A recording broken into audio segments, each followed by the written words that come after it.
You've been in an accident, and now you have a choice. You can try to settle it yourself with the insurance company, but they're definitely going to offer you the least amount of money. You could call an attorney referral service, but why let some stranger pick an attorney you may know nothing about? Or you can call Rubenstein Law at 1-800-FL-LEGAL. Just last year, we recovered over $75 million for our clients. The choice is yours. Rubenstein Law. Call 1-800-FL-LEGAL.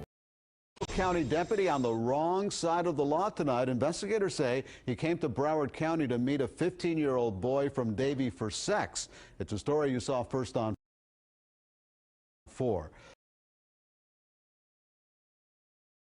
CBS 4's Peter Dench is live at the federal courthouse in Fort Lauderdale. And Peter, there are some disturbing details in that criminal complaint, aren't there? That's right, Elliot. In fact, the criminal complaint revealed that some very graphic messages were exchanged between the deputy and the 15-year-old victim in this case. Those messages appeared on Snapchat and Kicks. Now, the case ended up here in federal court because the internet was being used and the FBI was involved as well. 22-year-old Matthew Bondi has been enforcing the law in Pasco County for nearly 9 months as a new sheriff's deputy. Now the former Deerfield Beach resident is behind bars in Broward. He's accused of using the internet to entice a 15-year-old boy to have sex and exchanging very graphic messages as detailed in this federal complaint.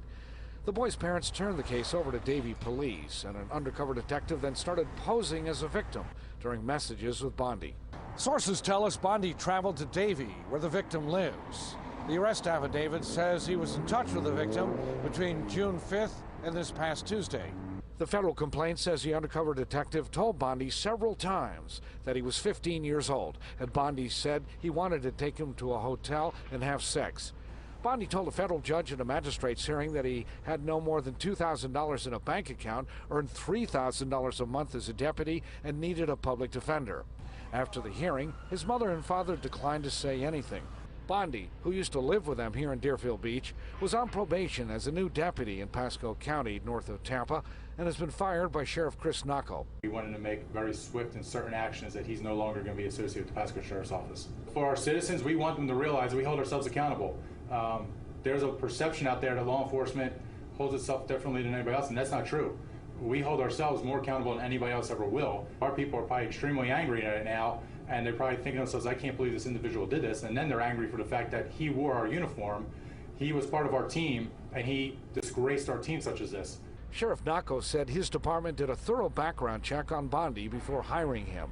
Nacco is urging anyone who's had problems or unusual contacts with Bondi to call his department.